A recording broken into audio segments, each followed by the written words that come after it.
One of the most common questions that we have received over the years on food plots is how many acres can I plant or how much should I plant? And really the sad fact is that most people just aren't able to plant the number of acres or the number of plots that they need in order to hold deer on their property 24/7, 365. Our studies have shown that generally you want to have between 5 to 10% of your property in food plots. If you fall below that, there's probably going to come a time when you will run out of food and the deer are going to vacate your property. So we get so many questions in our office. What can I do to maximize the amount of forage I can produce on my plot? And we have introduced a couple of liquid products here in the last year and a half that make a huge difference. The first is our Plot Max. This is a liquid soil conditioner. What it does is it makes things right in the soil. It raises the pH in the soil, raises the organic matter, which is a basic overall measure of the health of the soil, unlocks nutrients that normally are not available in the soil, and it helps soil retain moisture.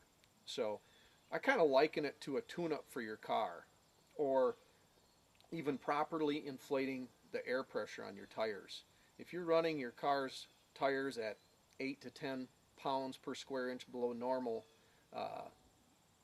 level that you should have your tires aired up to, you're going to experience a significant drop in gas mileage. Whereas if you take the time, air up your tires, you're going to increase your mileage. And that's really what we're doing with the Plot Max. We recommend spraying this once in the spring and once in the fall. Because it interacts in the soil and it goes to work in the soil and it does its thing in the soil, it is best applied prior to planting, where you would actually spray it on the dirt and then disc it or till it in. The other product that we introduced is our Jolt. This is a foliar fed fertilizer. It's a liquid fertilizer that's very concentrated. You'd mix it with water and then spray it over the top of a plot anytime after the plants are 3 inches tall or taller. And basically what it does is it gives the plants food for a 3 to 4 week period. So you get a big burst of growth. And we recommend spraying your plots every 3 to 4 weeks.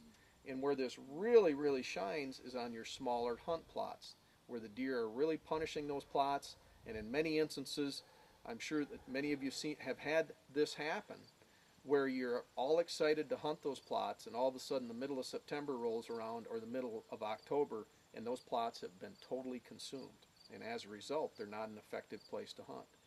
That's where the Jolt really shines. Spray those plots once every 3 to 4 weeks and you can just about double the amount of tons of forage that you normally would produce on that plot. The beauty of both of these products is that they can be mixed in the same tank together. So you could spray your Plot Max and your Jolt, and we do that with our fall application. When we have an existing plot, we'll mix the two together, make one pass, and basically we're putting down the Plot Max, which the rain will wash into the soil, and then fertilizing the existing food plot with the Jolt. These products can also be used with chemicals. In the case of our clover plots, if we have grasses coming into our clover plots, we may use a grass killer like a Post or a Post Plus, also put in the Jolt and possibly the Plot Max, all in one tank, and in one pass we kill the grasses and fertilize the target plants like the clovers and the chicories and so on that we have in our trophy clover mix. So both are products that can really help stimulate growth, really help maximize tonnage on any food plot. Have a great day.